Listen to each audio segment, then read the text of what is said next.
I'm going to drill down quickly on 4 of my own messes that I think have great relevance to all of our health. While I'm doing that, I want you to casually be thinking about the messes that are in your hand. Because in about 15 minutes, I'm going to ask you to buddy up with a couple of people around you, whether you know them or not. My wife would hate this, so I'm giving you 20 minutes notice. In about 20 minutes, I'm going to ask you to move outside of your comfort zone and meet someone near you you don't know and get into threes, and you're going to share one of those messes in your hand. I'm giving you 20 minutes advance notice. So build the confidence.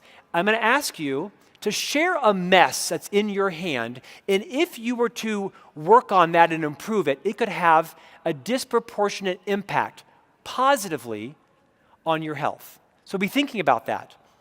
I've been vulnerable. I wrote a book with all of my lifelong messes in it, and I can't take it back now, so I'm going to challenge you to share just one of your messes with a colleague. I'm going to drill down quick on 4.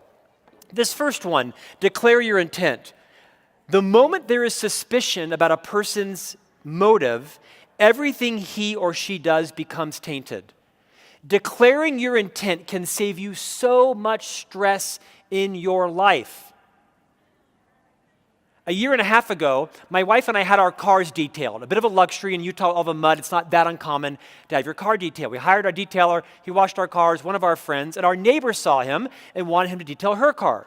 So we gave him the number. He went over and detailed the car, negotiated a price, and she kept wanting more done to it. She had like 2 big furry dogs, and they had to shampoo the carpets. They had to de-smell it.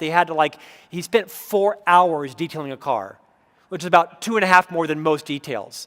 And what she thought was going to be about $140 ended up being in the high 300s. And the husband came out and refused to pay the bill, and they almost got into a fight. And I'm watching it from my laundry room, my young man in his 20s getting ready to get into a fist fight with my neighbor. How's that for stress in your life?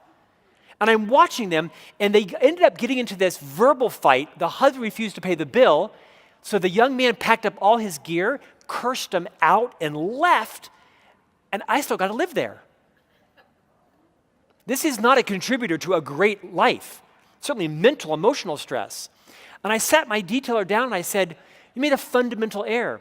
You didn't declare up front what the price was going to be. And each time she started adding on things, you should have said, well, that will be $60. That'll be $80 more.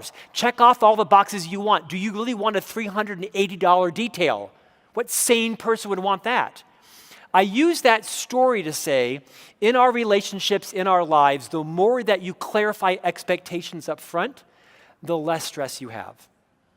A dear friend of mine once said, nearly all, if not all conflict, comes from mismatched or unfulfilled expectations. Move outside your comfort zone on the front side of anything. Planning a picnic with your friends, a church party, a committee meeting. Sit down and say, at the end of this picnic, what is it we're going to do that's going to piss each other off? And let's agree to try not to do that, and if we do, we will forgive each other, and we won't trash talk ourselves or each other to our friends. Have you been there? It's a tough conversation, right? But let's ahead of schedule plan what are the guidelines for our relationship so we don't find ourselves in over our heads and break a friendship.